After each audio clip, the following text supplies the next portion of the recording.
Pimpinlah kami pada hari ini. Berilah pendengaran yang sangat teliti. Dan tambahlah iman kami untuk taat dan mematuhi firman Tuhan. Tambahlah pengertian kami untuk memahami akan sifat ilahi yang suci dan yang adil, yang menjadi dasar penghakiman dan kuasa penghukuman untuk manusia yang berdosa. Ajarlah kami supaya berbagian di dalam kesucian Tuhan dan menjadi orang yang lebih melakukan keadilan. Dalam nama Yesus Kristus, penebus dan juru selamat kami yang hidup. Amin. Saudara-saudara, banyak orang tanya saya, sampai kapankah berkhotbah mengenai penghakiman yang berada di kitab suci? Saya jawab, tidak akan terlalu cepat selesai. Karena kita akan meneliti semua hukuman, pengadilan, penghakiman, dan kecelakaan yang diturun dari Tuhan kepada umat manusia sepanjang sejarah. Itu sebab mari kita teliti melihat mengapa Tuhan marah kepada manusia. Mengapa Tuhan memberikan hukuman kepada manusia. Dan mengkoreksi pikiran kita. Sehingga kita menjadi orang yang mengerti dengan teliti, mengerti dengan tepat, dan tidak menjadi salah. Semua yang baik dari Tuhan, semua yang celaka dari setan. Betul tidak? Tidak benar. Karena Alkitab mengatakan setan bisa memberikan kemuliaan, kekayaan, bahagia, kesehatan kepada manusia. Alkitab juga berkata Tuhan bisa memberikan kecelakaan, penyakit, dan segala hukuman kepada manusia. Sehingga yang memihak semua baik dari Tuhan. Kalimat ini benar. Semua anugerah dan semua berkat yang bajik berasal daripada Tuhan yang menjadi Bapa segala terang itu. Ini tidak salah. Tetapi apakah Tuhan hanya memberikan berkat kepada manusia? Tuhan tidak berhak memberikan kecelakaan, hukuman, penyakit kepada manusia? Tidak. Tuhan juga mempunyai hak menurunkan semua kesulitan yang menghukum manusia. Karena Dia adalah Allah yang maha bebas, Allah yang maha daulat, dan Allah yang maha tahu, serta Allah yang maha kuasa. Itu sebab berkat bisa dari iblis yang memalsukan Tuhan. Kecelakaan daripada Allah yang sungguh-sungguh menghukum manusia. Dengan prinsip yang dasar ini, baru kita bisa mengerti kenapa Stephen Tong khotbah tentang penghakiman Tuhan. Mengapa GRI membicarakan penghukuman dari Tuhan. Saya tidak akan berkhotbah mengenai kegagalan manusia, hukuman Tuhan Allah, penghakiman yang adil, dan neraka yang tertulis di Alkitab. Waktu saya dengar kalimat itu, saya kaget sekali. Ada orang berani mentudungi, menutupi apa yang telah dibicarakan oleh Alkitab. Lalu orang tanya, what are you going to talk to us? Engkau akan khotbah kepada kita. I only talk about the blessing, the grace, and all goodness come down from heaven for you. Ini adalah satu pikiran terlalu positif yang dikhotbahkan cuma berkat, karunia, anugerah, bahagia, kesehatan yang diberikan oleh Tuhan.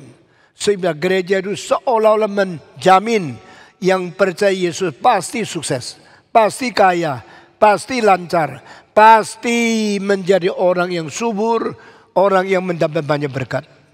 Tapi tidak pernah bicara tentang dosa, tidak pernah menegur tentang kejahatan, tidak pernah bicara tentang penghakiman, tidak pernah bicara tentang kemarahan Tuhan. Itu akan menjadi orang Kristen macam apa? Yang senang-senang tunggu masuk surga, terus menerima berkat, dan saben hari rasa diri bahagia. Orang semacam demikian mungkinkah mempersiapkan hidupnya dan kelakuannya hidup menyenangkan Tuhan? Tidak mungkin. Saudara-saudara. Dan pendeta seperti inilah yang telah meracuni iman orang Kristen dan telah mempengaruhi banyak pendeta di Indonesia, sehingga banyak gereja Indonesia yang banyak anggotanya ada yang mengikuti ajaran yang menyimpang itu. Kita tidak boleh, kita tidak berani, dan kita tidak diizinkan hanya membicarakan bagian yang baik dan tidak memberikan peringatan bagian yang jahat dan yang salah.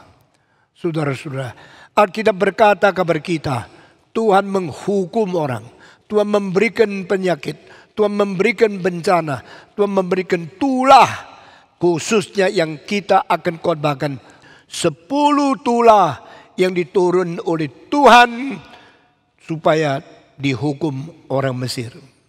Alkitab mengatakan Tuhan mengizinkan kesulitan, kecelakaan, dan bencana dan bahaya tiba kepada manusia.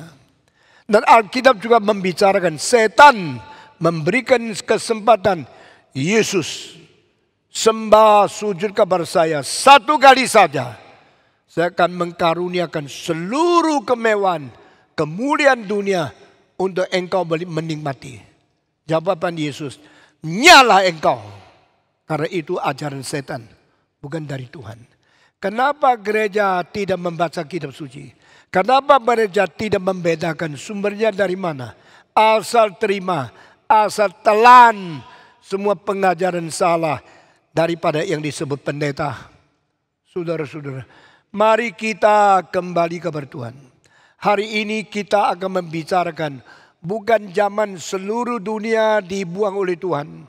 Seperti Nuh, zaman itu, generasi itu, seluruh muka bumi yang hidup semua akan dibinasakan. Kecuali 8 orang. Nuh, nyonya Nuh, ketiga anak Nuh, dan ketiga menantu perempuan dari Nuh. 8 orang. Itu membasmikan, menghukum seluruh umat, seluruh dunia, seluruh generasi habis sama sekali. Hari ini kita bicara tentang bukan hukuman untuk seluruh umat manusia, tapi hukuman untuk suatu kuasa kerajaan yang akan menerima 10 kali tulah atau bencana yang menakutkan yang diturunkan dari Tuhan melalui kalimat-kalimat yang keluar dari mulut Musa dan Harun. Ini adalah kepada Firaun, keluarganya, dan kepemimpinan kerajaan dan pemerintahan di tempat Mesir. Saudara-saudara, to punish a regime, to punish a kingdom, to punish Pharaoh. Tercatat di dalam pasal 7, pasal 8, pasal 9, pasal 10, dan pasal ke-11. Saudara-saudara, di dalam pasal-pasal yang begitu panjang, menceritakan larut-larutnya, lambat-lambatnya, dan ketidakmau pertobatan dari Kaisar Faraoh yang ada di Mesir. Karena dicatatkan Tuhan berkata, aku akan mengeraskan hatinya. Istilah Tuhan mengeraskan hatinya sama dengan Tuhan membiarkan dia terus menerus keras, kaku, tidak mau bertobat sampai tulah terakhir yang paling besar, matikan anak sulungnya. Ini sangat menakutkan. Tidak pernah ada tulisan seperti 10 tulah ini. Kalau saya menganalisa dan khotbahkan teliti, mungkin hanya 10 tulah ini 2 bulan tidak cukup. Saya harap mengenai 10 hukuman yang Tuhan kirim kepada negara Mesir bisa kita selesaikan. Saudara-saudara, saya tidak akan membaca semuanya karena terlalu panjang. Saudara-saudara, kenapa Tuhan memilih kerajaan Firaun, kerajaan Mesir menjadi teladan supaya seluruh dunia melihat hukuman kepada politik yang salah. Di manakah kesalahan politik? Dosa apa yang dilakukan oleh Mesir sehingga menimbulkan kemarahan Tuhan yang begitu besar, begitu menakutkan? Saudara-saudara sekalian, kita berada di dalam zaman yang sangat rusak.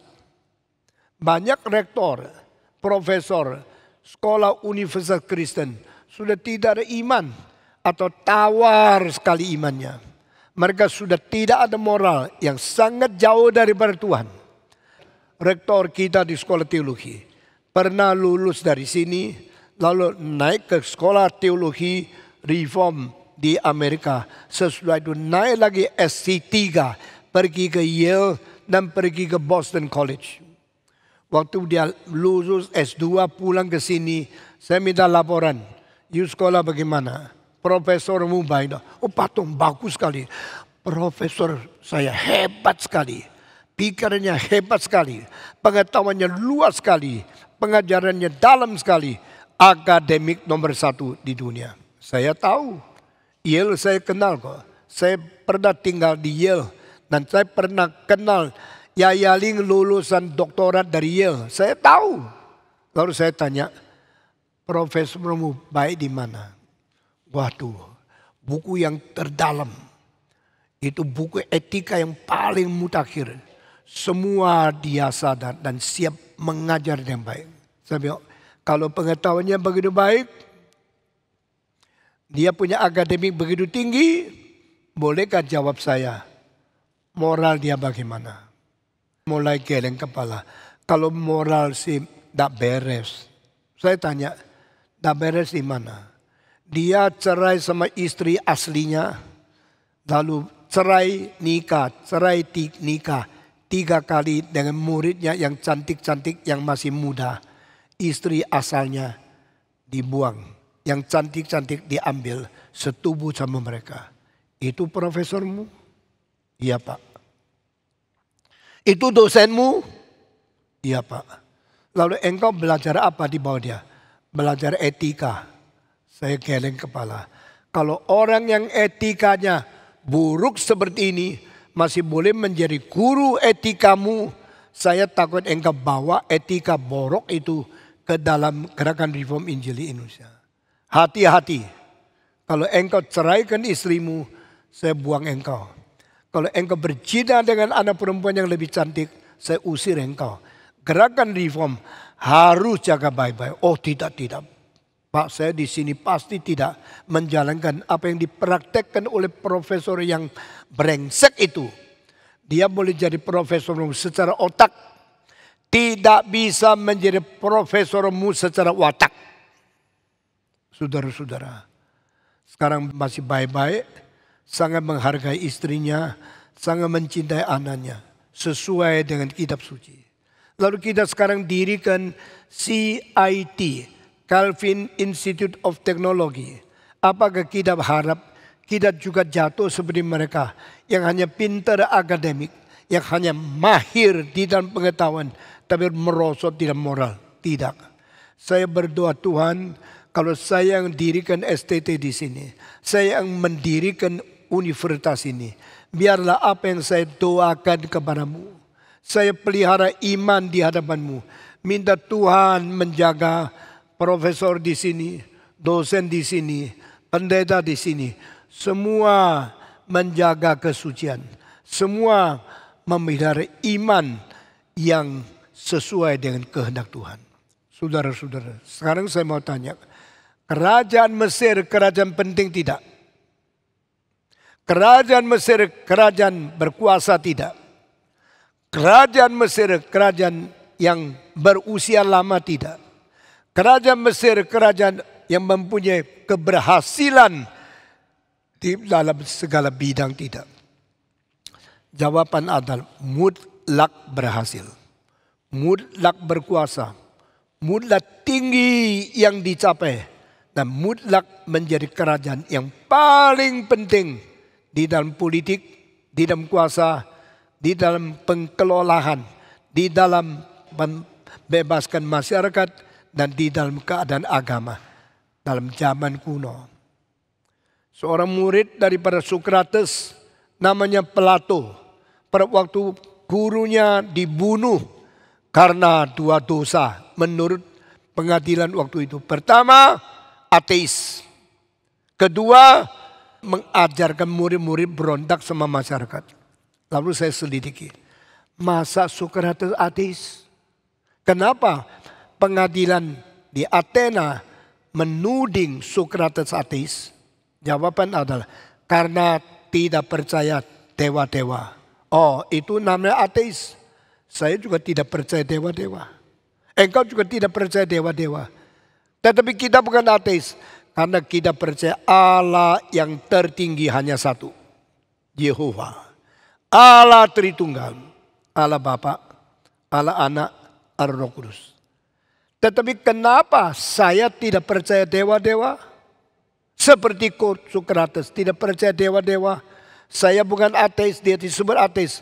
Karena mereka menganggap yang disebut Allah, yaitu Minerva, yaitu Ayo, yaitu yang disebut Venus atau Aphrodite atau Mars atau Hermes. Semua dewa-dewa mitologi itu namanya Allah. Yang tidak percaya itu berarti tidak percaya ada Allah. Yang tidak percaya dewa-dewa dianggap itu ateis. Maka Sokrates dituding engkau ateis. Melawan masyarakat yang percaya ada dewa-dewa. Engkau harus mati. Kedua, Sokrates dituding dengan dosa kedua. Menghasut dan membuat pemuda-pemudi berontak. Saya tanya, benarkah Sokrates mengajak anak-anak muda berontak kepada pemerintah, kepada hukum, kepada penyiasat? Tidak. Karena dia mengajar dewa-dewa bukan Allah. Allah tertinggi bukan dewa-dewa. Allah tertinggi di surga. Hanya satu. Kita kalau percaya kepada yang itu, bukan yang dewa-dewa, maka dianggap dia menghasut pemuda-pemudi. Lalu di antara pemuda-pemudi, kalau ada orang tidak mengikuti syariat agama orang Gerika, dianggap mereka pemberontak masyarakat. Maka akhirnya Sokrates diberikan semacam obat racun yang keras sekali, namanya Shamlock. Dan dia disuruh minum. Sesudah minum, sesudah itu kakinya mulai kerinjingan, mulai menjadi tidak peka. Perasaan syarafnya mulai berhenti. Lalu dari kaki ke dengkul, ke paha, ke dia punya pinggang, ke atasnya sampai di jantung. Dia mati. Sokrates mati bukan karena berdosa, mencuri, berzina, atau berbuat jahat, atau membunuh. Sokrates mati karena percaya Allah itu cuma satu. Sokrates mati karena dia mendidik anak-anaknya supaya mereka mempunyai iman yang lebih baik. Jangan percaya kepada dewa-dewa yang palsu. Kenapa? Karena dewa-dewa orang Greka moralnya lebih jahat daripada manusia. Yang disebut Tius, yaitu kepala dewa. Kepala dari semua dewa-dewa adalah orang yang mencuri istri orang lain. Pura-pura menjadi awan. Masuk ke rumah perempuan, lalu kembali menjadi manusia. Masuk tempat tidur, mentiduri istri orang lain. Maka Sokrates mengatakan, mengapa percaya dewa seperti ini? Moralnya tidak beres. Dia tidak lebih baik, tidak lebih suci dari orang seperti Sokrates sendiri. Jangan percaya kepada dia. Itu pengajaran yang baik, bukan pengajaran yang merusak pemuda, bukan menghasut generasi muda, bukan orang ateis. Justru dia teis yang tidak jatuh ke dalam keadaan panteis atau mythological teis. Saudara-saudara, Sokrates mati. Waktu Sokrates mati, muridnya yang paling baik namanya Plato.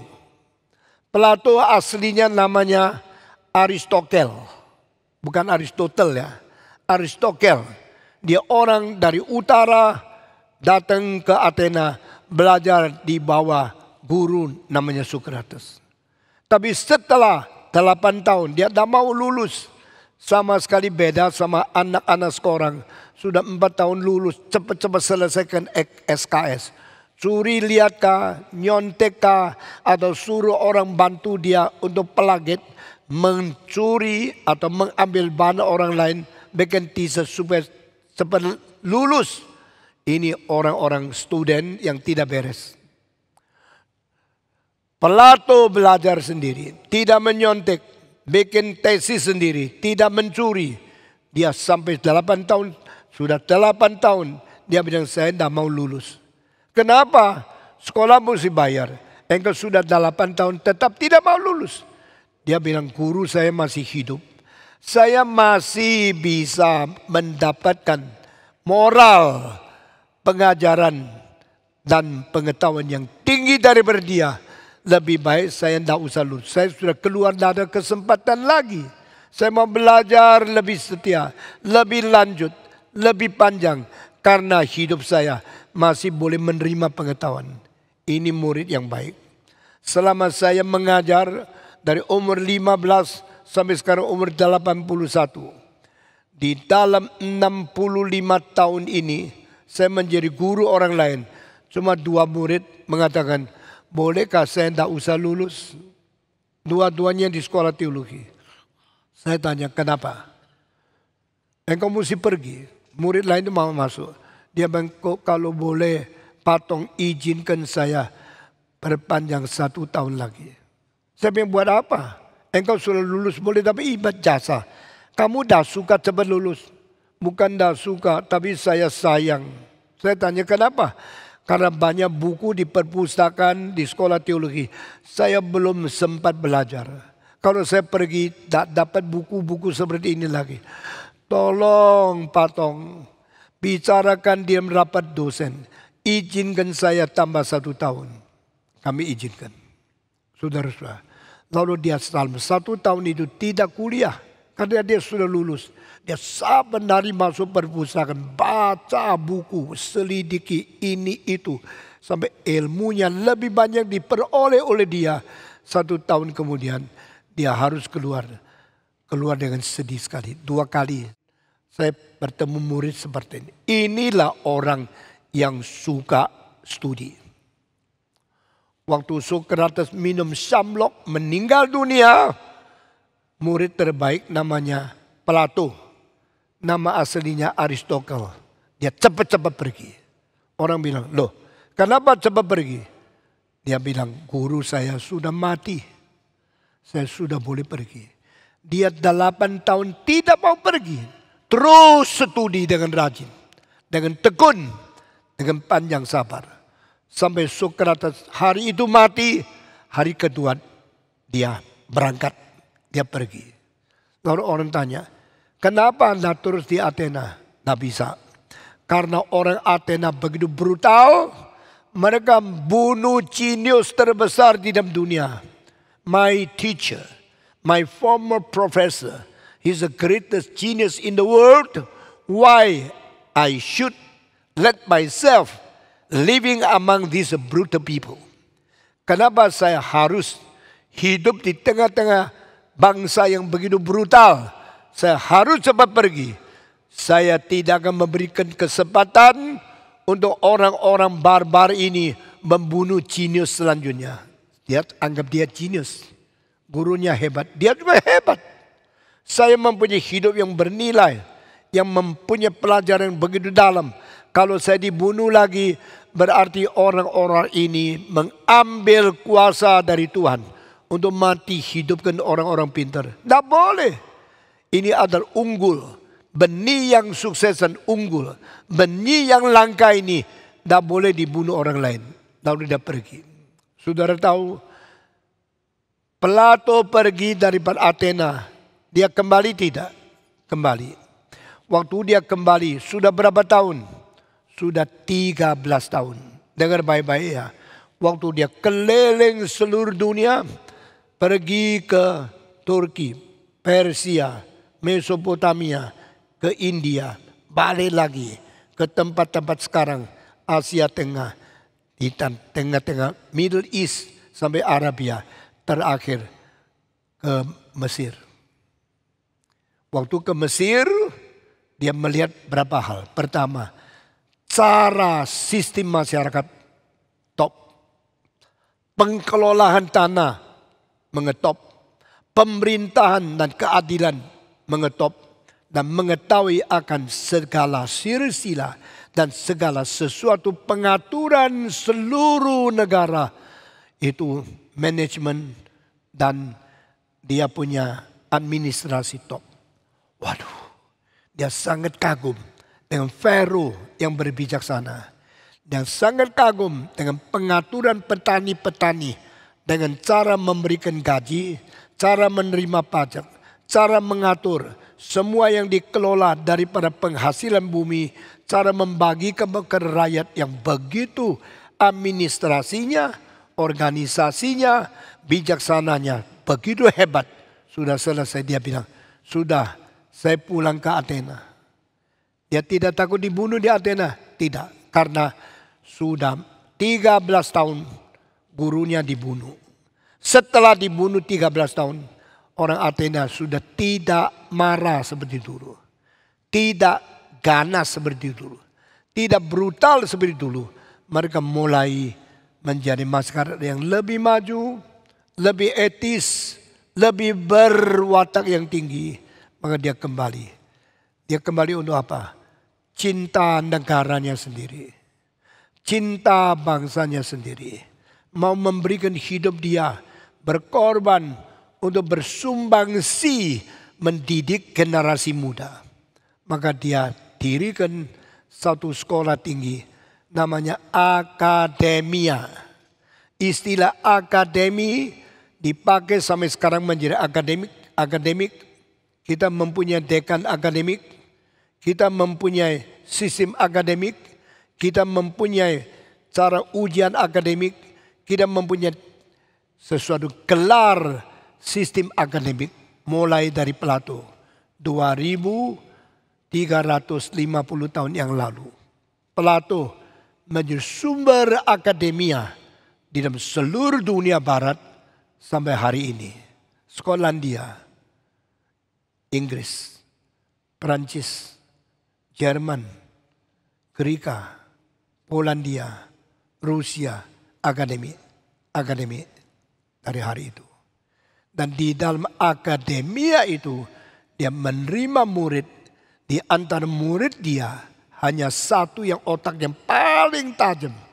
Namanya Aristotle. Dia dari Macedonia.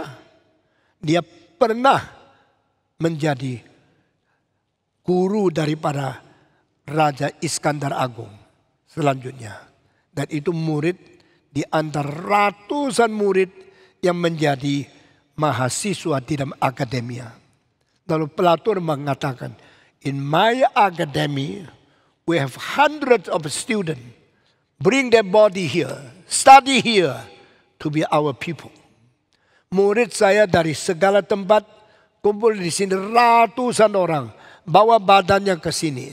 Tapi antara ratusan murid hanya satu membawa otak yang pintar. Berarti sekolah tinggi yang didirikan oleh Plato terbentuk oleh dua hal. Unsur pertama, student body's body. The body of all students. Kedua, otak dari satu murid saja yang namanya Aristotle. Maksudnya apa? Murid saya ratusan yang mempunyai pikiran yang tajam cuma satu. Yang lain cuma bawa badan ke sini, sekolah di sini. Jadi jangan kira semua yang sekolah di universitas mutunya sama. Jangan kira semua yang mempunyai gelar yang tinggi otaknya sama. Jangan kira pengertian ilmu yang dipelajari di dalam semua universitas itu sama rata. Tidak, ada yang pintar.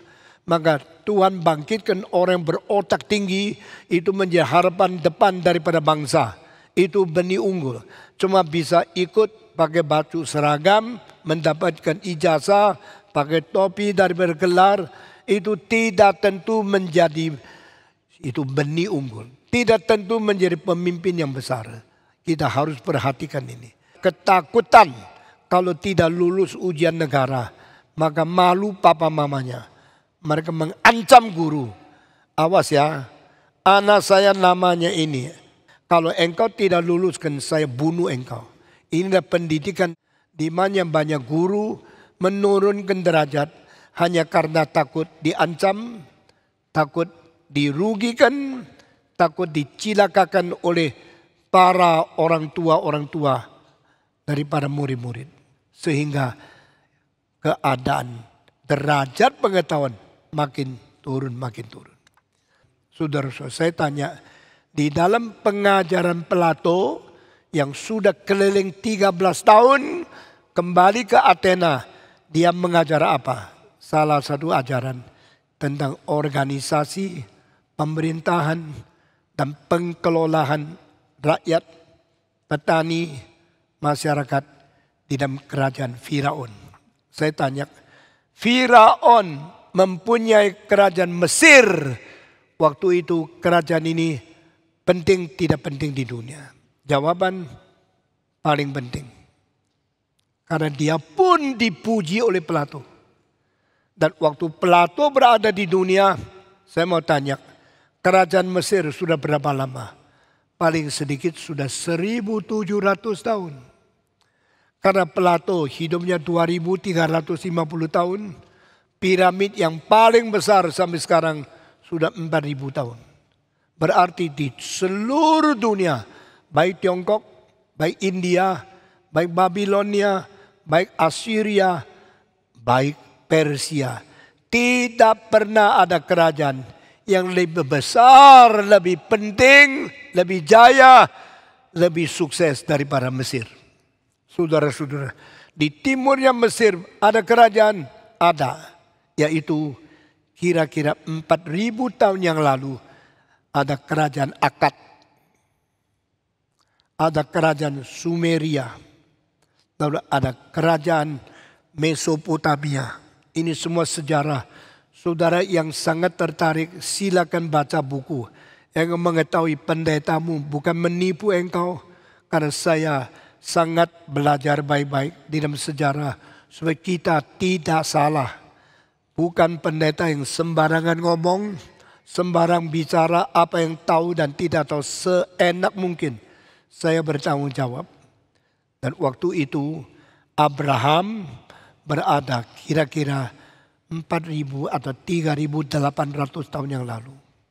Lalu kira-kira 1400 tahun Musa sudah ada di dunia. Tetapi Plato adalah 2350 tahun lalu. Di bawahnya Musa, di bawahnya Abraham sudah lama. Waktu Musa di dunia, dia sudah melihat kisah ada piramid yang 3 yang paling besar itu. Jadi waktu Musa masih anak-anak sudah lihat piramid seperti sekarang kita ke Mesir. Kita bisa lihat piramid. Jadi waktu itu berarti Mesir adalah kerajaan paling besar di dunia. Paling unggul di dunia. Tapi dihukum oleh Tuhan. Di dalam kitab suci pasal 10, 11, seterusnya. Sehingga orang Israel dikeluarkan dari Mesir. Penghakiman Tuhan terhadap regim yang diktator, yang otoritarian, yang sangat barbarian di dalam moral, sangat berkebudayaan di dalam pendidikan, di dalam akan pembangunan. Siapa bisa bangun gedung seperti piramid? Sampai abad 20. Tidak ada orang bikin bangunan lebih besar dari piramid. Piramid yang tingginya lebih tinggi daripada Monas. Bayangkan, 4000 tahun yang lalu orang Mesir sudah begitu hebat. Piramid dibentuk dengan panjangnya, lebarnya, tingginya. Semua mengikuti angka-angka yang tertentu yang paling indah. Bikin sesuatu bentuk yang lincip di atas, yang lebar di bawah. Semua panjangnya diukur sama 4 segi. Sama dengan rumah sekarang 50 susun. Saudara, kita punya menara begitu tinggi, itu hanya 117 meter. lebih tinggi daripada Monas. Lalu saya mau tanya, arsitek 4000 tahun yang lalu bagaimana pakai cara mengangkat batu-batu ke atas piramid? Engkau bilang, iya pakai tali, pakai apa? Pakai kren. Tidak ada kren. Tidak ada teknologi baru. Tidak ada kapal terbang. Kita tahu satu menara yang 550 meter yang tertinggi 20 tahun lalu di kota Toronto yang saya sudah khotbah ke situ berapa kali. Terbanyak 6.500 orang dengar khotbah saya di Kanada. Waktu itu menara tertinggi daripada Toronto itu dipasang antenanya karena terlalu kecil, terlalu susah. Maka mereka pakai helikopter sampai di atas, orang di bawah tunggu. Baru menara yang antenanya 3 susun itu diturun dari atas, diskrup dari bawah. Jadi saya mau tanya, waktu zaman sebelum Musa, kira-kira 1500 tahun, sudah ada piramid. Alatnya mana? Kerennya mana? Teknologi apa? Siapa yang bisa? Tidak tahu. Sampai abad ke-20 orang tidak habis pikir. How can people build pyramid? Saudara-saudara, itu tanda tanya. Tetapi ada satu ayat yang sangat penting muncul di dalam kitab para rasul yang menulis begini. Musa mempelajari semua ilmu di Mesir. Saya kaget. Berarti yang diketahui oleh orang rahasia-rahasia pembangunan piramid, Musa tahu. Karena Musa masuk di istana. Musa diberikan pendidikan tertinggi oleh anak perempuannya Raja Firaun. Lalu dia belajar semua pengetahuan. Sama seperti engkau masuk UI, engkau belajar matematika, engkau belajar arsitektur, engkau belajar biochemistry, engkau belajar fisika, engkau mempelajari geometri, engkau mempelajari militer, engkau membicarakan social relationship, engkau mempelajari ada international politik. Semua fakultas, semua jurusan engkau lulus. Itu orangnya cuma satu, namanya Musa. Tidak heran, kitab suci sudah 3.500 tahun. Tetap dihargai oleh profesor yang paling tinggi dunia. Masih dikagumi oleh orang saintis yang termuka di dalam sejarah. Karena apa? Musa bukan orang biasa. Sekarang gereja sembarangan mentabiskan pendeta. Sembarangan menerima orang tidak ada pendidikan. Orang tidak ada kesuksesan belajar. Ditulis oleh orang seperti Musa. Terpintar di bersejarah. Seperti Ayub yang pengetahuan seluas mungkin. Seperti Paulus yang bisa berdebat dengan orang Stoik dan orang Epicurian di Areopagus. Kitab suci ditulis oleh orang pintar sekali. Kalau dulu menjadi pendeta harus orang paling intelektual. Sekarang jadi pendeta sembarangan dah sekolah, sembarangan khotbah, sembarangan ditabiskan, sembarangan pakai toha. Kami sangat tidak gampang mau mentabiskan pendeta. Karena kami dipengaruhi oleh kitab suci. Saudara-saudara. Itulah sebab dengar kalimat di bawah ini. Firaun waktu dihukum. Kerajaan Mesir waktu dihakimi oleh Tuhan. Ini adalah kuasa Allah. Lebih tinggi daripada kuasa manusia. Yang ditunjukkan di dalam sejarah pertama kali. Di dalam buku saya belum diterjemahkan ke bahasa Indonesia dan Inggris. Yaitu kuasa pemerintah, kuasa rakyat, dan kuasa Allah. Saya mau tanya, yang mana paling tinggi? Coba jawab. Kuasa pemerintah, kuasa rakyat, sama kuasa Allah. Mana paling tinggi? Kuasa Allah paling tinggi. Kedua kuasa apa? Susah jawab ya. Coba jawab. Salah, Tuhan ampuni. Kedua kuasa apa? rakyat. Karena apa? Karena rakyat memilih presiden. Dan kuasa pemerintah di bawah kuasa rakyat. Ini baru normal. Kenapa rakyat begitu tinggi? Karena rakyat aslinya dicipta menurut peta teladan Allah. Dan Allah lebih tinggi karena manusia berdasarkan peta teladan dia. Maka Allah tertinggi, manusia kedua. Kenapa pemerintah di bawah? Karena pemerintah dipilih oleh rakyat. Lalu kalau pemerintah dipilih oleh rakyat, kenapa perintah yang menguasai rakyat? Karena diangkat oleh Tuhan. Ini kitab suci loh. Jangan kira kitab suci itu buku kuno, buku mitos, buku yang tidak dasar. No, this is the highest wisdom yang kita bisa baca. Lalu Tuhan Allah menetapkan pemerintah dan kuasa pemerintah di atas kuasa manusia. Itu sebab Roma semua orang mesti taat kepada pemerintah. Karena tidak ada kuasa pemerintah yang bukan diberikan oleh Tuhan. Bukan tidak ada raja, tidak kuasanya. Jadi yang penting kuasanya bukan penting rajanya atau presidennya. Tetapi presiden harus dipilih oleh manusia. Ini diizinkan oleh Tuhan di dalam buku tentang Samuel. Yang mendapat kabar. Kita mau pilih raja. Kita tidak mau seperti sekarang. Tidak ada raja. Hanya ada hakim-hakim. Lalu Samuel menangis. Samuel bilang, Tuhan, umatmu tidak mau engkau. Mereka minta, mereka sendiri yang pilih raja.